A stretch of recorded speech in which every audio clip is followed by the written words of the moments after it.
ಬಿಸಿ ರೋಡಿನ ಪ್ರಸಿದ್ಧ ಕ್ಯಾಂಟೀನ್ ಒಂದರಲ್ಲಿ ಅಡುಗೆ ಅನಿಲ ಸೋರಿಕೆಯಾಗಿ ಸ್ವಲ್ಪದರಲ್ಲಿ ಭಾರೀ ದುರಂತವೊಂದು ತಪ್ಪಿದೆ.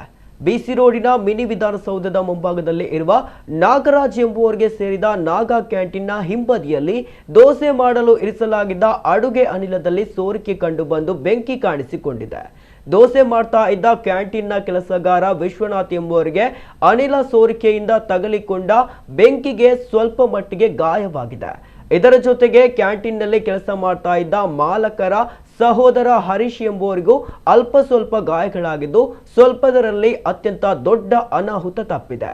ಬೆಳಿಗ್ಗೆ ಹೊತ್ತಿಗೆ ಕ್ಯಾಂಟೀನ್ಗೆ ನೂರಾರು ಜನ ಗ್ರಾಹಕರು ಬರುವ ಸಮಯ ಮತ್ತು ಹತ್ತಿರದಲ್ಲಿ ರಕ್ತೇಶ್ವರಿ ದೇವಸ್ಥಾನ, ಅನೇಕ ಸರ್ಕಾರಿ ಕಚೇರಿಗಳು ಹೀಗೆ ಕೋಟ್ಯಾಂತರ ಬೆಲೆ ಬಾಳುವ ಸುತ್ತಲಿನ ಜಾಗವಾದ್ದರಿಂದ ಯಾವುದೇ ಅಪಾಯವಿಲ್ಲದೆ ಪಾರಾಗಿದ್ದಾರೆ. ಗ್ಯಾಸ್ ಸೋರಿಕೆಯಿಂದ ಬೆಂಕಿಯನ್ನ ಕೂಡಲೇ ಸ್ಥಳೀಯರು ನಂದಿಸಲು ಪ್ರಯತ್ನ ಮಾಡಿದ್ದಾರೆ. ಆದರೆ ಕೊನೆಗೆ ಅಗ್ನಿಶಾಮಕ ದಳದ ಸಿಬ್ಬಂದಿಗಳು ಬೆಂಕಿಯನ್ನು ನಂದಿಸಿ ಅಪಾಯ ತಪ್ಪಿಸಿದ್ದಾರೆ.